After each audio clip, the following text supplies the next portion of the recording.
so ইয়াত আমি mainly last এটা বছৰৰ কাৰেণ্ট এফেয়াৰ্স ধৰি লৈছো আমি 2024 আৰু 2023 চনৰ কিছুমান ইম্পৰ্টেন্ট যদি কাৰেণ্ট এফেয়াৰ্স আছে সেইবিলাক আমি চাব লাগিব ওকে সো তেতিয়াহলে আজি আমাৰ এই ক্লাছটো আৰম্ভ কৰিছো ওকে সো প্ৰথম কথা আমি চাব লাগিব Republic day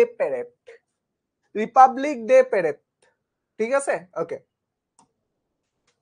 so Republic day parade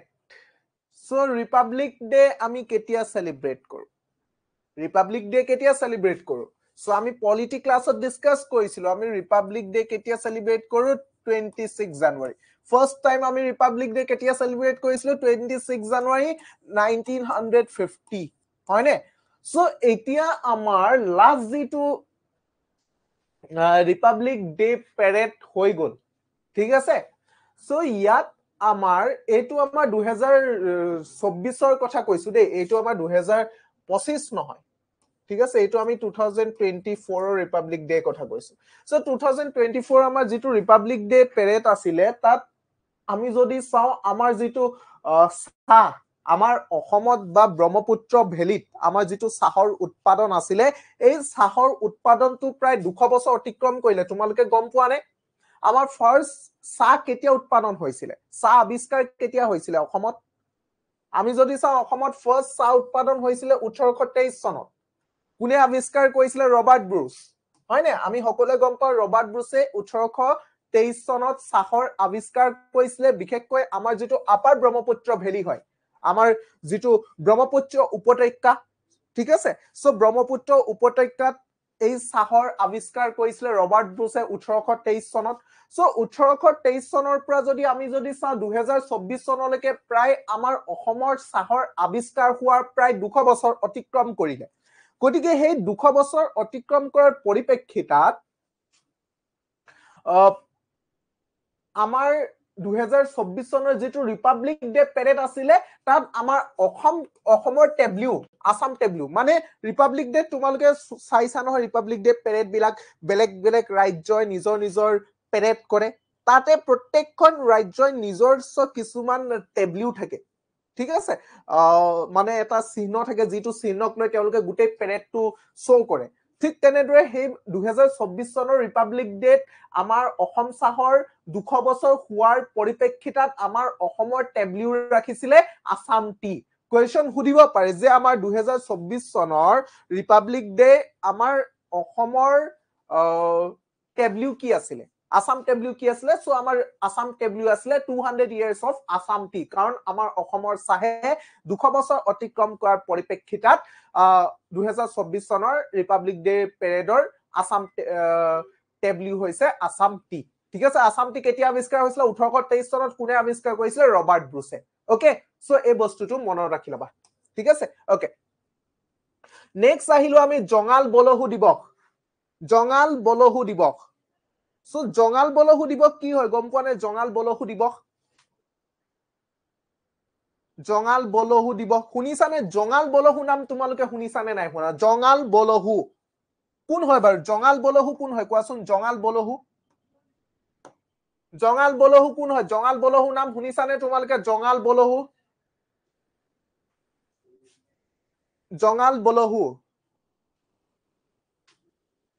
কোন হয় বাৰু জঙাল বলহু কোন হয় জঙাল বলহু কোন হয় জঙাল বলহু কোৱাচোন শুনিছানে নাই শুনা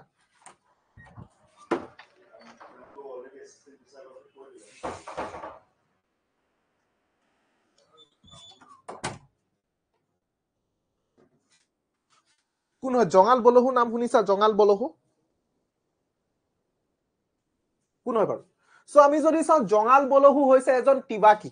ঠিক আছে এজন তিবা ৰজা হৈছে জঙাল বলহু সো জঙাল বলহু এজন তিবা ৰজা বিশেষকৈ আমাৰ যেটো মেডিয়েভেল নৰ্থ ইষ্ট পিৰিয়ড আছিলে ঠিক আছে মেডিয়েভেল নৰ্থ ইষ্ট পিৰিয়ডত আমাৰ 1365 ৰ পৰা 1385 ৰ মাজৰ যেটো সময় হয় এই সময়ছোৱাত আমাৰ ৰহা বৰ্তমানৰ ৰহা যেটো অঞ্চল আছে আমাৰ মৰিগাঁও যেটো আমাৰ ৰহা অঞ্চল হয় এই ৰহা অঞ্চলটো ৰাজত্ব কৰিছিলে এজন তিবা ৰজাই আৰু সেই তিবা ৰজাজনৰ নাম হৈছে আমাৰ জঙাল বলহু তোমালোকে ৰহা অঞ্চলটোৰ নাম শুনিছা নে নাই শুনা ৰহা ৰহা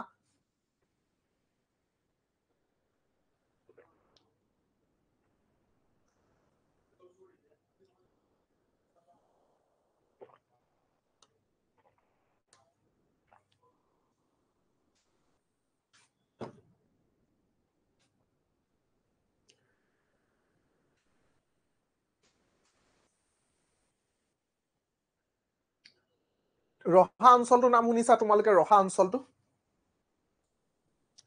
ৰহা অঞ্চলৰ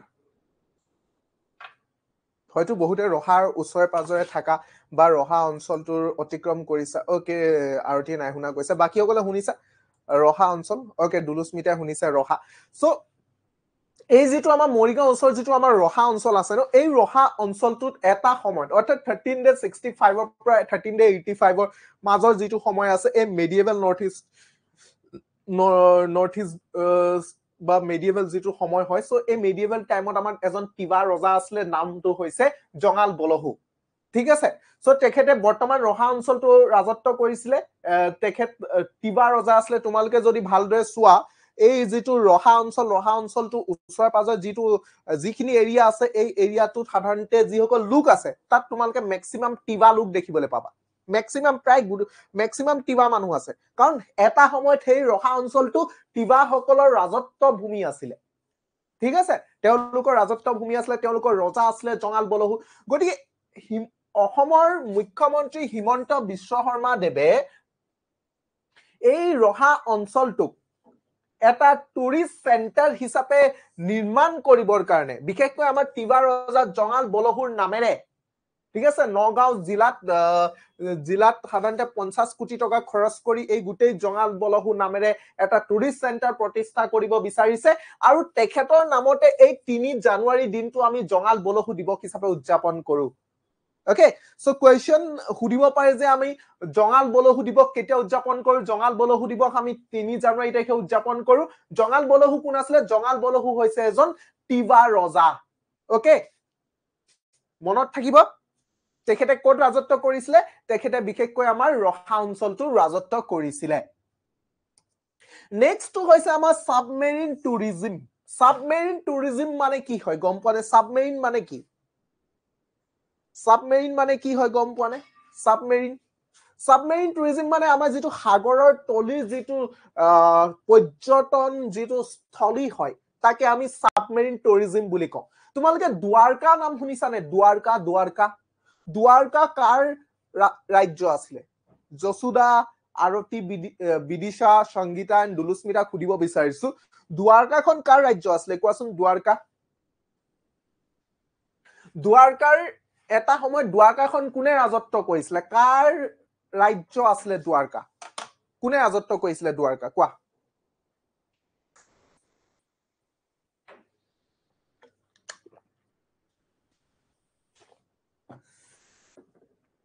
কোনে ৰাজত্ব কৰিছিল দ্বাৰকা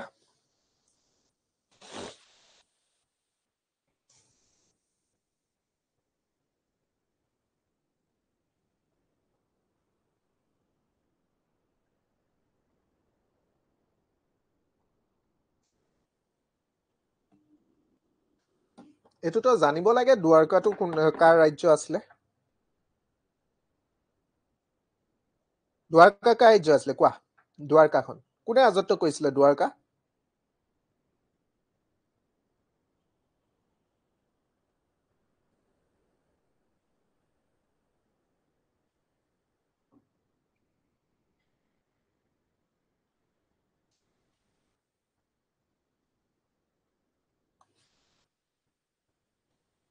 yes শ্ৰীকৃষ্ণৰ ৰাজ্য আছিল আমাৰ দ্বাৰকা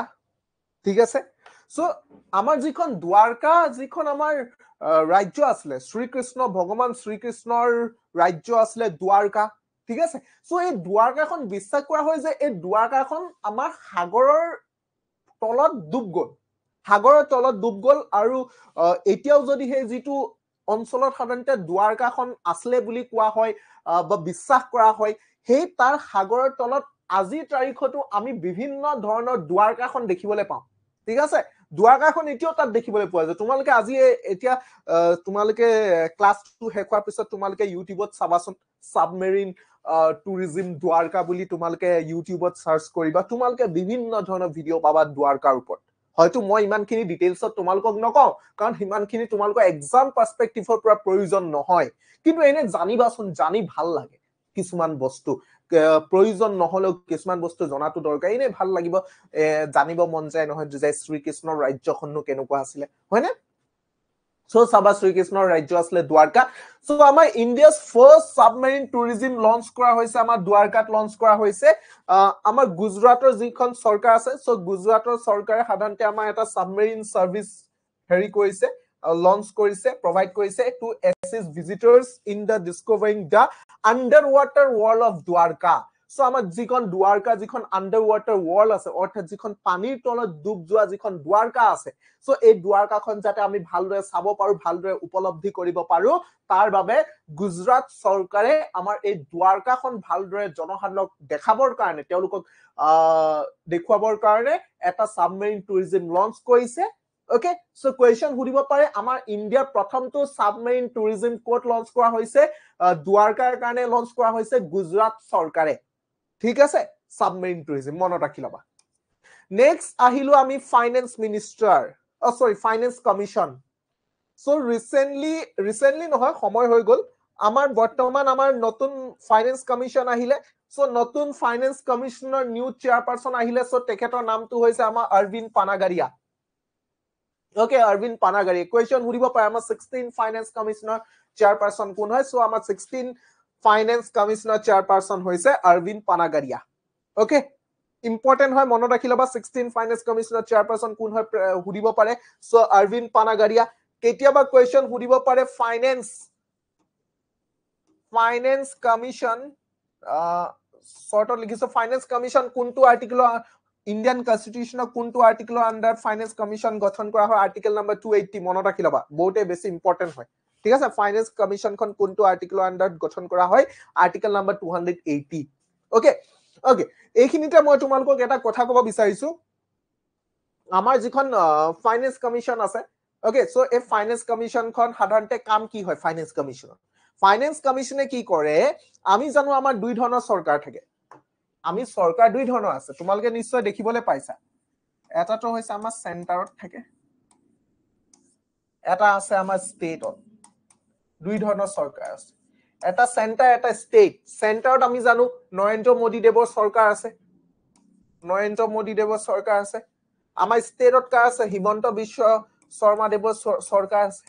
ঠিক আছে এতিয়া যে আমাৰ এই দুখন যে সৰকাৰ আছে এই দুইখন সৰকাৰৰ মাজত ফাইনেন্সিয়াল যিবিলাক ৰিলেশন আছে ফাইনেন্সিয়াল যিবিলাক ৰিলেশনস থাকিব ন এই ফাইনেন্সিয়াল ৰিলেশন বিলাক কোনে কন্ট্ৰোল কৰিব এই গুটেই ফাইনেন্সিয়াল ৰিলেশন বিলাক কন্ট্ৰোল কৰিব আমাৰ ফাইনেন্স কমিশনৰ কন্ট্ৰোল কৰিব সো ফাইনেন্স কমিশনৰ কামেই হৈছে সেন্ট্ৰাল গভৰ্নমেন্ট এণ্ড ষ্টেট গভৰ্নমেন্টৰ মাজত যিমানখিনি ফাইনেন্সিয়াল ৰিলেশন আছে সেই ৰিলেশনখিনি কোঅৰ্ডিনেট কৰি পিনে এটা বেলেন্স ফাইনেন্সিয়াল ৰিলেশনস যাতে ডেভেলপ কৰিব পাৰি তাৰ কাৰণে সদায় আমাৰ ফাইনেন্স কমিশনে কাম কৰে সো ফাইনেন্স কমিশনৰ কাম কি সেন্টাৰ ষ্টেটৰ মাজত ফাইনেন্সিয়াল ৰিলেশনটো কোঅৰ্ডিনেট কৰা আৰু এই ফাইনেন্স কমিশনৰ বিষয়ে আমাৰ কোনটো আৰ্টিকেলত আছে আৰ্টিকেল নম্বৰ 280 ৰিসেন্টলি আমাৰ 16 নম্বৰ ফাইনেন্স কমিশনখন গঠন হৈছে 16 নম্বৰ ফাইনেন্স কমিশনৰ চেয়াৰপাৰসন হৈছে অৰবিন্দ পানাগাৰিয়া ওকে হব এইখিনি বস্তু বুজি পাইছা সকলোৱে ইয়ালৈকে কাৰো একো সুধিবলগীয়া নাই যশোদা আৰতি সংগীতা বিদিশা এণ্ড দুলুস্মিতা কোৱা ইয়ালৈকে ক্লিয়াৰ হৈছে নে নাই কাৰেণ্ট এফেয়াৰ্স পাৰ্টটো কিন্তু বহুত বেছি ইম্পৰ্টেন্ট হয় সকলোৱে একদম ভালদৰে মনত ৰাখিব লাগিব কোৱা ইয়ালৈকে সকলোৱে বুজিছা নে নাই যশোদা আৰতি সংগীতা বিদিশা এণ্ড দুলুস্মিতা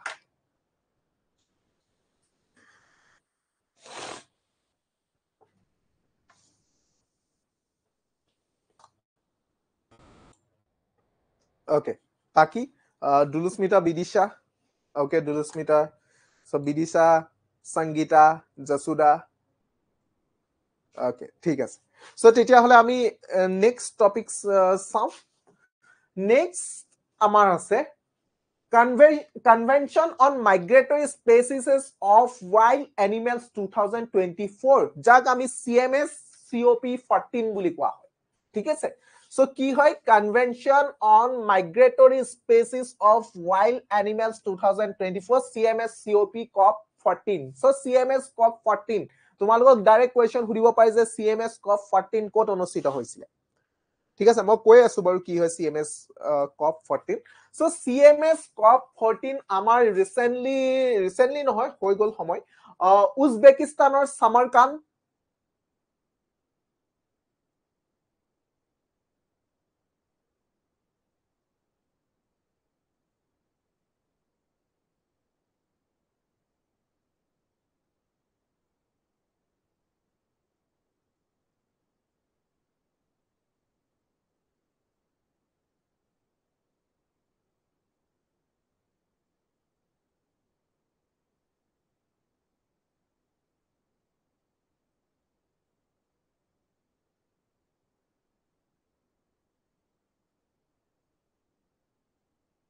আছে মাইগ্ৰেটৰী মানে কি হয় এটা জায়গাৰ পৰা আনটা জায়গালৈ প্ৰব্ৰজন কৰা যিবিলাক আছে এনিমেলছ আছে সো এনেকুৱা ধৰণৰ মাইগ্ৰেটৰী এনিমেলছ বিলাকৰ সাস্টেইনেবল ইউজ এণ্ড কনজাৰভেশ্যনৰ কাৰণে আমাৰ এখন কনভেনচন হৈছিলে যিখন কনভেনচনক আমি বন কনভেনচন বুলি কওঁ ঠিক আছে এই বন কনভেনচনখন 1979 তে সাইন হৈছিলে আৰু যিখন 1983 পৰা কাৰ্যকৰী হৈছিলে ঠিক আছে সো বন কনভেনচনৰ আন্ডাৰতে এটা আমাৰ ইন্টাৰ গভৰ্নমেন্টাল ট্ৰিটি আমাৰ 2024 চনত স্বাক্ষৰ কৰা হৈছিল ঠিক আছে under UNEP so under UNEP সম্পূৰ্ণ নাম সুধিব পাৰে যে UNEP ৰ সম্পূৰ্ণ নাম কি সো মই কৈ দিছো UNEP ৰ সম্পূৰ্ণ নাম হৈছে ইউনাইটেড নেশন এনভাইৰনমেন্টাল প্ৰগ্ৰাম UNEP সম্পূৰ্ণ নাম ঠিক আছে সো এতিয়া কথাটো হল যে এই বন কনভেনচনৰ কাম হৈছিল যে আমাৰ মাইগ্ৰেটৰী এনিমেলছ বিলাকৰ কনজাৰভেশ্যন এণ্ড তেওঁলোকৰ সাস্টেইনেবল ইউজ ওকে সো এনেকুৱা ধৰণৰ মাইগ্ৰেটৰী এনিমেলছ বিলাকৰ কনজাৰভেশ্যন এণ্ড সাস্টেইনেবল ইউজৰ ইউজ কৰিবৰ কাৰণে বন কনভেনচন অনুষ্ঠিত হৈছিল বন কনভেনচনখন 1979 ত স্বাক্ষৰিত হৈছিল 1983 পৰা ই কাৰ্যকৰী হৈছিল সো এই বন কনভেনচনৰ আন্ডাৰতে ঠিক আছে বন কনভেনচনৰ আন্ডাৰতে UNEP ৰ আন্ডাৰত এখন ইন্টাৰ গভৰ্নমেন্টাল ট্ৰিটি অনুষ্ঠিত হৈছিল যিখন আমাৰ উজবেকিস্তানৰ সামাৰকান্দত অনুষ্ঠিত হৈছিল ঠিক আছে উজবেকিস্তানৰ সামাৰকান্দত অনুষ্ঠিত হৈছিল সো আমি যদি চাও উজবেকিস্তানৰ সামাৰকান্দত অনুষ্ঠিত হোৱা এই কনভেনচনখনক আমি convention on migratory species of wild animals 2024 বুলি কওঁ এণ্ড ইয়াক শৰ্টত আমি CMS COP 14 বুলি ক'ব পাৰো ঠিক আছে ডাইৰেক্ট কোৱেশ্চন সুধিব আনসাৰো ডাইৰেক্ট তোমালোকে টিক কৰিব লাগিব উজবেকিস্তানৰ সামাৰকান্দ ওকে ঠিক আছে নেক্সট আহিলো আমি world wetland day wetland day celebrate কেতিয়া কৰা হয় কেতিয়া উদযাপন কৰা হয় ওয়াৰ্ল্ড ওয়েটল্যান্ড ডে সো আমি যদি চাও প্ৰত্যেক বছৰে 2 ফেব্ৰুৱাৰী তাৰিখে আমি ওয়াৰ্ল্ড ওয়েটল্যান্ড ডে আমি সেলিব্ৰেট কৰো ঠিক আছে প্ৰত্যেক বছৰে 2 ফেব্ৰুৱাৰী তাৰিখে ওয়াৰ্ল্ড ওয়েটল্যান্ড ডে আমি সেলিব্ৰেট কৰো সো 2024 চনৰ এটো লাষ্ট ইয়াৰ থিম হয় এই বছৰৰ থিমটো আমি ডিসকাস কৰিম লাষ্টৰ ফালে ঠিক আছে okay so it World Wetland Day 2024 sorry আমি normally World Wetland Day আমি 2 ফেব্ৰুৱাৰী তাৰিখে আমি সেলিব্ৰেট কৰো and 2024 চনৰ আমাৰ World Wetland Day থিম টো আসলে wetland and human well-being ঠিক আছে বহুত বেছি ইম্পৰ্টেন্ট হয় মনত ৰাখি লবা wetlands and human well-being টো হৈছে আমাৰ 2024 চনৰ World Wetland Day থিম আৰু 2024 চন অনুসৰি আমাৰ টোটাল wetland কিমানটা আছে টোটাল wetland আমাৰ 85 টা আছে ইয়াৰে তামিলনাডুত হাই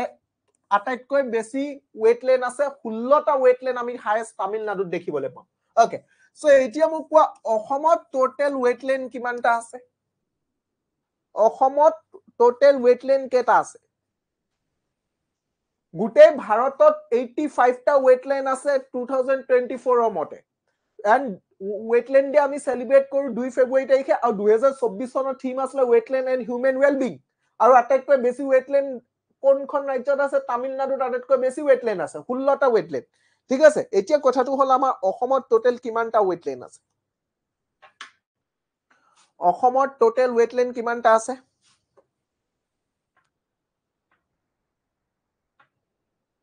অসমত ৱেটলেণ্ড কিমানটা আছে কোৱা অসমত ৱেটলেণ্ড কিমানটা আছে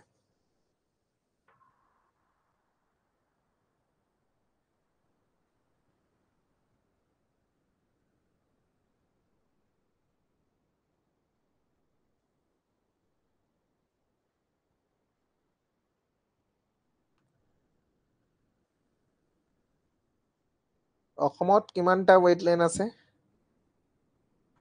কোৱা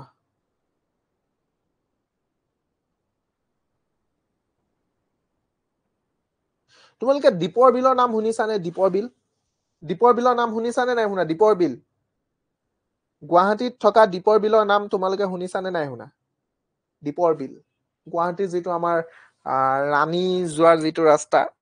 তাত আমি দেখিবলৈ পাওঁ দীপৰ বিল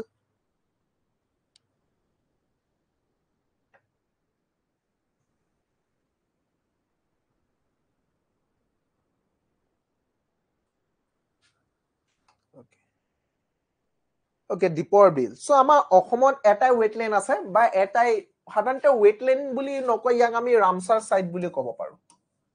ইয়াক আমি কি বুলি ক'ব পাৰো ৰামসাৰ সাইট সাধাৰণতে ৱেটলেণ্ড কনজাৰভেশ্যনৰ ওপৰত আমাৰ ইৰাণৰ যিটো ৰামসাৰ হয় ঠিক আছে ইৰাণ যিখন ৰাষ্ট্ৰ ইৰাণৰ ৰাষ্ট্ৰখনতে এটা অঞ্চল আছে এটা এৰিয়া আছে যিটো এৰিয়াৰ নাম হৈছে ৰামসাৰ ঠিক আছে সো ৰামসাৰত এখন কনভেনচন অনুষ্ঠিত হৈছিল আমাৰ এই ৱেটলেণ্ড বিলাকৰ প্ৰটেকচনৰ কাৰণে সো তাৰ পাছতে আমাৰ বিশ্বত এনেকুৱা যিমান বিলাক গুৰুত্বপূৰ্ণ ৱেটলেণ্ড আছে এই ৱেটলেণ্ড বিলাক কনজাৰভেশ্যনৰ কাৰণে কিছুমান সাইট সিলেক্ট কৰা হৈছিল ঠিক আছে সো ঠিক তেনেদৰে আমাৰ অসমতো এটা সাইট সিলেক্ট কৰা হৈছে হেতু হৈছে দীপৰ বিল সো দীপৰ বিলক ৰামসাৰ সাইট হিচাপে ডিক্লেয়াৰ কৰা হৈছে ঠিক আছে অসমত এটাই ৱেটলেণ্ড আছে আমাৰ ৰামসাৰ সাইট হেতু হৈছে আমাৰ দীপৰ বিল আৰু আমি যদি চাও নৰ্থ ইষ্টত টোটেল 4টা ৰামসাৰ সাইট আছে ঠিক আছে ওকে নেক্সট আহিলো আমি world wild life day world wild life day 2024 এটো আমি 2024 ডিসকাস কৰিছো 25 খেনা আমাৰ বহুত খিনি সময় আছে ডিসকাস কৰিবলৈ ঠিক আছে পাছলৈ ডিসকাস কৰি আছে সো আমি ওয়াৰ্ল্ড ওয়াইল্ড লাইফ ডে সাধাৰণতে আমি 3 মাৰ্চ তাৰিখে আমি সেলিব্ৰেট কৰো ওয়াৰ্ল্ড ওয়াইল্ড লাইফ ডে ঠিক আছে প্ৰায় প্ৰশ্নটো আহি থাকে এটো ওয়াৰ্ল্ড ওয়াইল্ড লাইফ ডে কেতিয়া সেলিব্ৰেট কৰো so world wild life day সাধাৰণতে ওয়াইল্ড লাইফ ডে টো কিয় সেলিব্ৰেট কৰা হয় সাধাৰণতে আমাৰ যিমান বিলাক ওয়াইল্ড লাইফ আছে ঠিক আছে সো ওয়াইল্ড এনিমেল বিলাক যিবিলাক আছে সো এই ওয়াইল্ড লাইফ টুক আমি কনজার্ভ কৰিব কাৰণে প্ৰটেকচনৰ কাৰণে আমি world wild life day to celebrate কৰো সো সাধাৰণতে আমাৰ যেটো 3 মাৰ্চ হয় ন সো এই 3 মাৰ্চ তাৰিখে আমি world wild life day celebrate কৰো আৰু 2024 চনৰ যেটো আমাৰ ওয়াৰ্ল্ড ওয়াইল্ড লাইফ ডে আছে তাৰ যেটো থিম হয় তাৰ থিমটো হৈছে আমি কানেক্টিং পিপল এণ্ড প্লেনেট ঠিক আছে সো 2024 চনৰ থিমটো হৈছে connecting people and planet exploring digital innovation in wildlife conservation okay so মনত ৰাখি লবা সকলোৱে 2024 চনৰ world wildlife day থিমটো হৈছে connecting people and planet exploring digital innovation in wildlife conservation okay so সকলোৱে মনত ৰাখি লবা কেতিয়া কৰা হৈছিল 3 মাৰ্চ তাৰিখে okay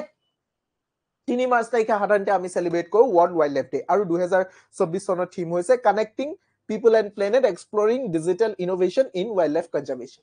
okay ঠিক আছে নেক্সট আহিলে আমাৰ ধৰ্ম গাৰ্জিয়ান সো ধৰ্ম গাৰ্জিয়ান কি হয় ধৰ্ম গাৰ্জিয়ান সো ধৰ্ম গাৰ্জিয়ান টো হৈছে সাধাৰণতে আমাৰ কিছুমান মিলিটাৰী এক্সাৰসাইজ অনুষ্ঠিত কৰা হয় military exercise so military exercise joint military exercise মানে কি হয় গম পোৱা নে দুখন বা তিনিখন ৰাষ্ট্ৰই যেতিয়া নিজৰ মাজত একত্ৰিতভাৱে কিছুমান মিলিটাৰী এক্সাৰসাইজ কৰে তাকে আমি জয়েন্ট মিলিটাৰী এক্সাৰসাইজ বুলি ক'ব পাৰো সো আমাৰ এখন জয়েন্ট মিলিটাৰী এক্সাৰসাইজ আছে যিখনৰ নাম হৈছে ধৰ্ম গাৰ্জিয়ান ঠিক আছে সো এইখন যিখন আমাৰ ধৰ্ম গাৰ্জিয়ান আছে এই ধৰ্ম গাৰ্জিয়ানখন আমাৰ এখন 5th এডিশন আছিল ঠিক আছে ধৰ্ম গাৰ্জিয়ানৰ আমাৰ 5th এডিশন যেটো আছিল আমাৰ joint military exercise okay so যেটো আমাৰ ৰাজস্থানৰ মহাজন ফিল্ড ফায়াৰিং যেটো আমাৰ ৰেঞ্জ আছে তাত অনুষ্ঠিত হৈছিল তাত তেওঁলোকে এক্সাৰসাইজটো কৰিছিল আৰু এই এক্সাৰসাইজটো ইন্ডিয়া আৰু জাপানৰ মাজত অনুষ্ঠিত হয় ঠিক আছে কোৱেশ্চন ডাইৰেক্ট সুধিব যেটো আমাৰ ধৰ্ম গাৰ্জেন যেটো আমাৰ কি হয় ধৰ্ম গাৰ্জেনটো হৈছে এটা আমাৰ জয়েন্ট মিলিটাৰী এক্সাৰসাইজ হয় এইটো আমাৰ বিশেষকৈ ইন্ডিয়া আৰু জাপানৰ মাজত অনুষ্ঠিত হয় মানে যুদ্ধ নহয় দে এখন তোমালোকে নাভাবিবা যে জয়েন্ট মিলিটাৰী এক্সাৰসাইজ মানে যুদ্ধ মিলিটাৰী যুদ্ধ war no this is friendship so এইটো হৈছে আমাৰ বন্ধুত্ব so military purpose so কেনেকৈ জাপান আৰু ইন্ডিয়াৰ মাজত এটা ফ্ৰেণ্ডশিপ হিচাপে তেওঁলোকৰ মাজত বন্ধুত্বপূৰ্ণভাৱে তেওঁলোকে একত্ৰিত হৈ তেওঁলোকে কিছুমান এক্সাৰসাইজ কৰে ঠিক আছে মিলিটাৰী এক্সাৰসাইজ দেই কেনেকৈ যুদ্ধ কৰিব লাগে তাৰ ওপৰত দুইখন ৰাষ্ট্ৰ এখন ৰাষ্ট্ৰ আনখন ৰাষ্ট্ৰৰ লগত মিলিতভাৱে কিছুমান এক্সাৰসাইজ কৰে যাকে আমি ধৰ্ম গাৰ্জেন বুলি ক'ব পাৰো আৰু এই বছৰ এই ইন্ডিয়া আৰু জাপানৰ মাজত যিখন আমাৰ 5th এডিশন হৈছিল ধৰ্ম গাৰ্জেন এইটো আমাৰ ৰাজস্থানৰ যিখন আমাৰ মহাজন ফিল্ড ফায়াৰিং ৰেঞ্জ আছে তাত অনুষ্ঠিত হৈছিল ঠিক আছে 2024 চনৰ 25 ফেব্ৰুৱাৰীৰ পৰা 9 মাৰ্চৰ ভিতৰত এইখন অনুষ্ঠিত হৈছিল ওকে